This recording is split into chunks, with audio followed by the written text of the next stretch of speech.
Hey guys, welcome to Cape and Cowl Cafe. I'm Nemo, and today we're going to be talking about everyone's favorite mouth breather. If you guys enjoy the video at any point today, I'd really appreciate it if you hit that like and subscribe button, but let's hop right in. Okay, so Daredevil Born Again Season 2 just ended, and I have to say, it was a lot better than the last season. I'm just going to get straight into this, but the main reason is that there was more Daredevil. Hilarious, I know, you'd think that a show called Daredevil would feature said character prominently, but this was actually something the first season struggled with. I'm sure we all know about Season 1's troubled production, but I'm happy to report that they did in fact turn it around for Season 2. Matt is in the suit for almost all of his screen time. It was such a breath of fresh air to see a superhero actually wear their costume. This has been a problem in previous projects such as Iron Man, Spider-Man, and I know it's not Marvel, but The Mandalorian. Like, we get it, Pedro Pascal is under there, but please keep the helmet on.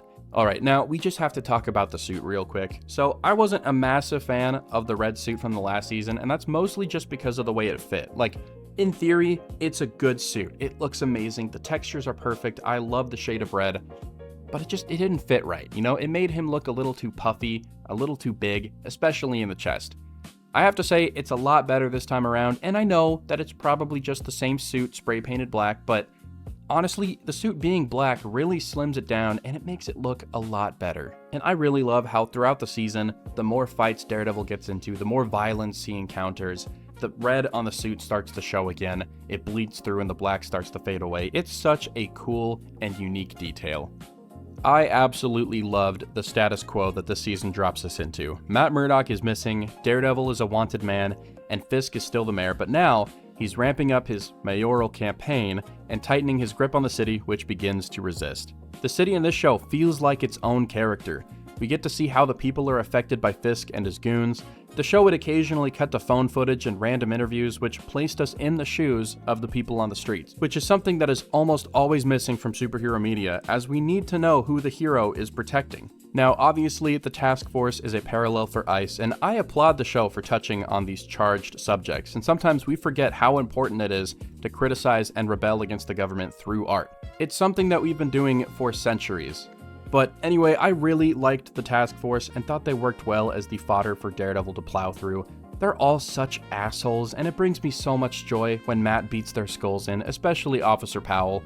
I'm a little disappointed he wasn't taken out by Bullseye, but maybe in Season 3.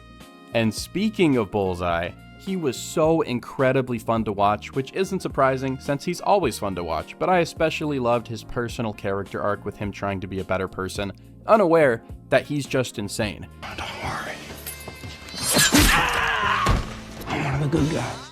The action scene with him in the diner was so badass, and we also see the government recruiting Bullseye at the end, so maybe we'll see him in the next Thunderbolts project. That'd be pretty cool. Now, the other standout character was definitely Daniel Blake. I was skeptical of him at first, and I had no idea where his character was going. I was genuinely sad, though, when he was killed off, but I feel it was the best direction for him, and it rounded off his character arc in a satisfying way. He was proof that good people still exist, even in broken and evil systems.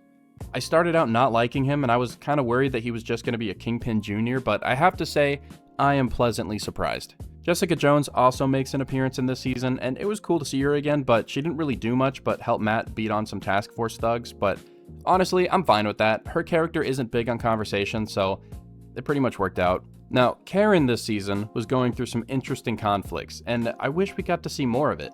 For a few episodes, she was struggling with this urge to kill, and it put her at odds with Matt, and it was really cool to see them disagree and try to talk it out, but the show just kind of drops this subplot after a while, and I kind of wanted more. Other than that, and maybe her underdeveloped relationship with Matt, she was a very well-written character this season. I love how much more involved she was in the fight against Fisk. She was more in the field, showing us how much she's grown as a force for good. She was helping Daredevil with the prison break. She was doing all kinds of stuff. She was going undercover. It was awesome. Now, the action in this season was just so good, okay? And it definitely helped that Daredevil was in most of the scenes, but it was just so brutal and had the perfect amount of gore. Like, every fight scene and confrontation had consequences, but we weren't seeing violence and blood just for the sake of it. You know, everything had a purpose. The standout scenes include the prison breakout scene with the swordsman and the scene where Fisk murders like 100 protesters in the courthouse. That was insane. I genuinely thought that Fisk was screwed here. All of the Daredevil rebels started storming the building and Fisk goes into the hallway and just starts cleaning house. Like, it was insane. And honestly, it was really scary to see him be himself so openly. Like, my gosh. Now, as is with most seasons of Daredevil, the whole thing is carried by the dynamic between Daredevil and Kingpin. Charlie Cox and Vincent D'Onofrio bring their A-game once again, but this time their relationship feels more reflective, almost like Batman and the Joker in The Killing Joke. They know that they've done this dance too many times before and that they're barreling towards a fiery end. I love Matt's return to form as he is no longer betraying his arc from season 3 of the original show. Matt refuses to kill Fisk and he doesn't even consider it. This was my problem with season 1. It felt like they just forgot about Matt's cathartic refusal to kill in the last show and said, whatever. Matt's values are placed at the forefront and he even offers Fisk grace and gives him a way out if he just agrees to peace. Now, the identity reveal was something I predicted, but I was still surprised when it happened. I still don't entirely understand why it was the only way to take down Fisk, but it was still a cool moment, and it'll be interesting to see how this is expanded on in either Season 3 or Spider-Man Brand New Day. That's right, he might be in Brand New Day. Now, we know that Matt is in prison after this season, and in the Spider-Man Brand New Day trailer, we see Spider-Man fighting the Hand in a prison, so maybe he's there to break out Matt or something. I don't know, but I'm excited to see it. Now, I was a little mixed on the finale. It was so cool to see Fisk's empire once again crumble right before his eyes as he barricades himself in the courthouse, but I guess I wanted more when it came to the final confrontation. I'm very happy with how Matt approached ending the conflict, but I still expected some kind of fight, but it definitely didn't ruin it for me.